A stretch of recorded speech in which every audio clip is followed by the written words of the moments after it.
uma violência que não se pode nem comentar, que é a violência interna, a disputa desse território por grupos armados, sejam eles facções ou milícias, e que essa violência muitas vezes ela não pode nem ser comentada ou registrada numa câmera telefônica, Por que quê? é uma violência que fica intrafavela. Por que não Pela pode? própria dinâmica do território que você está lá, né? E pela própria dinâmica de disputa interna. Se alguém fizer isso, está correndo risco Já de era, vida. né? Então você não tem essa dinâmica. A outra coisa é que isso também é muito resultado, Marcelo, de uma ausência estatal em que se cria.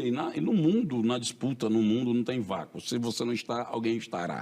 Então acaba que esses grupos, grupos religiosos, grupos políticos de bar, acabam também ocupando esse espaço para fazer ali e administrar os seus interesses, né? Que outras violências estão lá que são invisíveis? Eu acho que a violência maior é da não percepção da favela como pessoas que têm direito a, por exemplo, o retorno dos seus impostos. Vamos pegar um exemplo, uma violência, a questão tributária, por exemplo. Eu vejo muito debate sobre a carga tributária do Brasil. Mas o cidadão que mora aqui no Higienópolis, no Itaim, aqui no Jardim Europa ou no Leblon, ele compra um pão e como a carga tributária no consumo, vai direto para o governo essa tributação que na outra semana está lá em forma de iluminação pública, uma calçada bem feita, do saneamento, da segurança ali. Na favela esse imposto não chega. Então, quando você Ou tá falando seja, na favela é o Estado mínimo que muitos liberais desejam. Na verdade, já sim, existe o Estado mínimo, não é isso? É, porque eu vejo o debate. Estado eficiente, teto de gasto do Estado. A gente vai partir do princípio. Para uma grande maioria da população, o Estado não existe. Exato. E aí qual é a consequência? A consequência é que as pessoas vão criar a sua forma de Estado improvisado. Vamos pegar um exemplo, os grupos evangélicos. Eles são uma forma de Estado de bem-estar social improvisado dentro daquela realidade da favela. Que resolveu aquela necessidade. Né? Que outro que está lá, por exemplo? As organizações sociais mostraram, né, um potencial muito grande de mobilização, de articulação. Só para ter ideia, a gente chegou a 6 milhões de pessoas ano passado, chegamos a um número de 187 milhões o ano inteiro.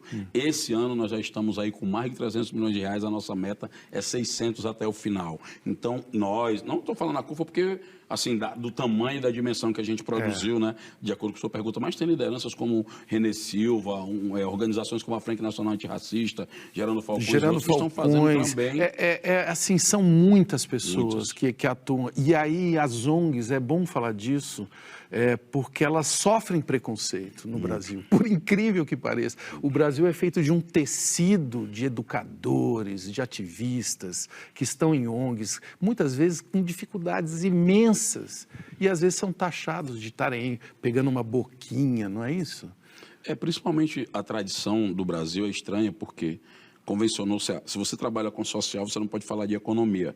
Só que é o seguinte, por trás dessa logística que nós estamos fazendo, eu tenho que comprar um material de higiene e limpeza para não contaminar os materiais, eu tenho que preparar um protocolo de saúde, de proteção dos nossos voluntários que estão na rua, eu tenho que segurar o aluguel no depósito, eu tenho que guardar essa comida com segurança, transportar, não pode estragar, eu não posso contaminar as pessoas. Então, tem uma engenharia por trás que até para fazer uma revolução você vai ter que pagar uma conta. E quando a gente fala, fica meio assustador, porque parece que a favela e o dinheiro são palavras rivais no Brasil. Você não pode falar.